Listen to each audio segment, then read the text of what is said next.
So the Gordie Howe International Bridge is set to open on July 27th. And apparently, Trump just helped himself to a share of the profits on a bridge that Canada paid for, Canada built, and Canada took all the financial risk on.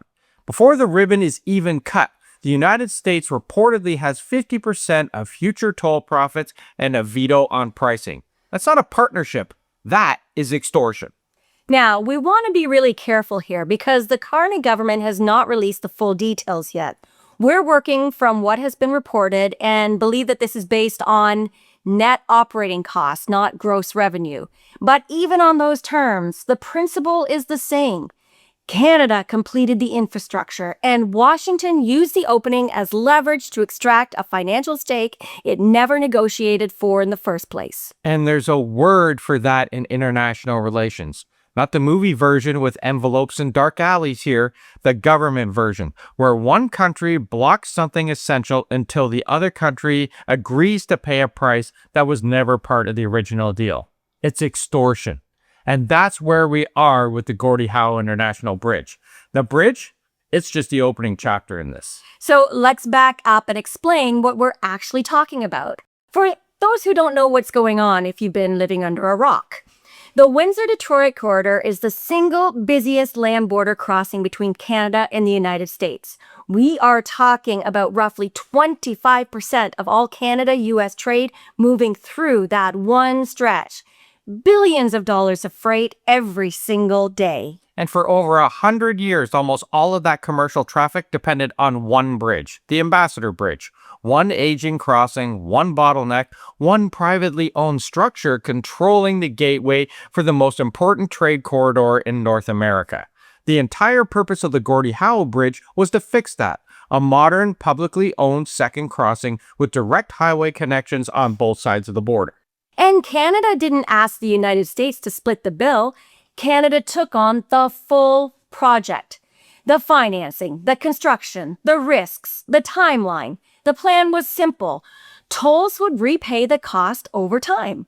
Canada builds it, Canada runs it, Canada recovers the investment. That was the agreement, until Trump decided the agreement needed new terms after the bridge was done. So let's talk about what was reportedly agreed to, keeping in mind that the full details are not public yet. The Canadian government's official statement is very carefully worded. It mentions toll governance, transparency, and a 15-year economic development fund tied to a portion of the bridge profits. All of that sounds very measured when a communications team writes it up, right? But what's being reported goes further. The United States reportedly gets 50% of toll revenue profits. Washington also reportedly gets veto power over any toll hike above 10% of current levels. So, let me get this straight. Canada financed the bridge, and now the U.S. controls the pricing ceiling and collects half of the upside. Now again, apparently it's net operating costs and not gross revenue, but the principle holds regardless. Yeah, think about what that does to Canada's financial model here. You borrow money to build public infrastructure. The tolls are supposed to repay that debt over a defined timeline. Now, reportedly, half of those profits are now going to the United States indefinitely. Canada's repayment clock just got way longer on a project that we funded entirely. I want my tax dollars back. Pronto. Now, the official Canadian framing, the 15-year Economic Development Fund, is worth looking into as well, because a fund that redirects a portion of profits to regional development sounds collaborative. But it also means those funds are not repaying Canadian debt. They're going into a structure that Washington agreed to. And listen, I know many of you are angry and frustrated that this did not go completely Canada's way. Hey, we are as well. Nothing stings more than being at the butt end of an international extortion plot. But when it comes to Trump, I believe that we have to look at what the alternatives are here. One thing that is obvious to me is that we're not going to win every battle when it comes to the orange blimp. But we do have to keep the long-term goals in perspective. And the long-term goal is to secure Canada with options for the future. So are we going to have to take some losses to do it? Sure. But it's what we learn from this deal that really counts. And here's why every Canadian should care about this even beyond Windsor and Detroit. If Washington can reopen the terms on a completed infrastructure project after construction's done, after financing is locked, after the paperwork is even signed, then nothing Canada has agreed to with the United States is actually final. So, Kuzma is sitting right there. Canada negotiated that trade agreement, accepted the terms, restructured domestic industries around it, and built supply chains that depend on it holding. Now the United States is signaling that it may want another negotiation. Auto rules, dairy, tariff structures, the same dynamic as the bridge. Reach the finish line and then demand more. Yeah, think about it. Energy deals, defense procurement, critical mineral agreements, border arrangements, every single one of those categories now sits in a completely different risk bucket for Canada. Because we have a documented case now of Washington using leverage on a finished, funded, signed project when political conditions were right. Canada cannot treat those as signed, sealed, and delivered anymore. Not after this. And any Canadian government that pretends otherwise is not being straight with the country. Now, before this becomes a simple Carney cave story, let's actually look at the position the government was in. The bridge was finished.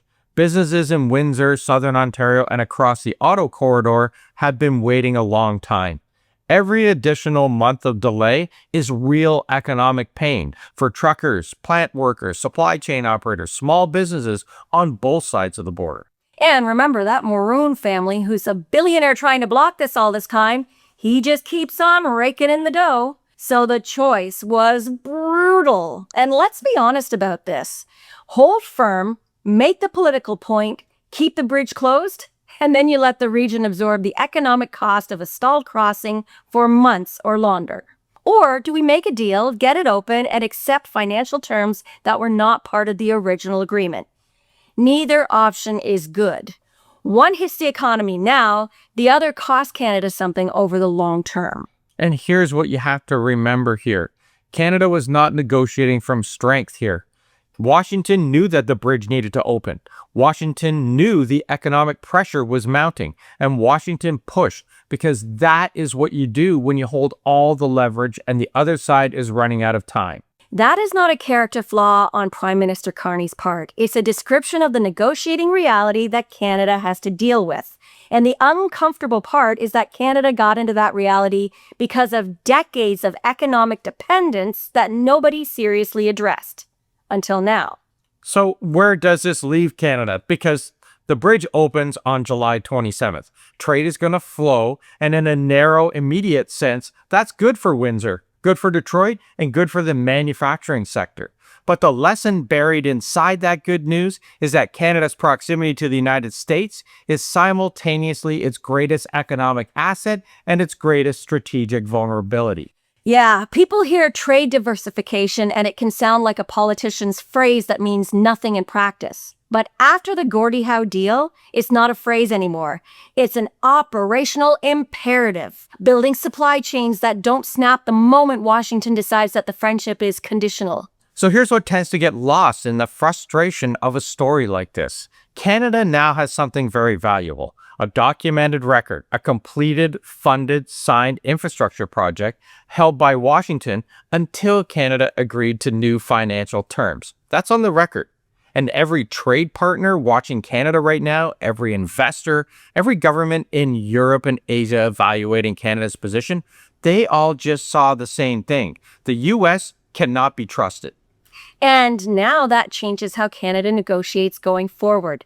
It changes the preparation for Kuzma talks, and it changes how Ottawa approaches any bilateral deal with Washington. And in truth, this should give every Canadian more resolve. Keep that booze ban going. Don't travel to the U.S. If they can try and extort us and affect us financially and economically, well, we can do the same to them, and we have been doing it, and it has been working. So let's keep that going. And don't buy any U.S. products in the grocery store. They're trying to sneak those products in, and I don't want any of that explosive diarrhea coming my way, everybody.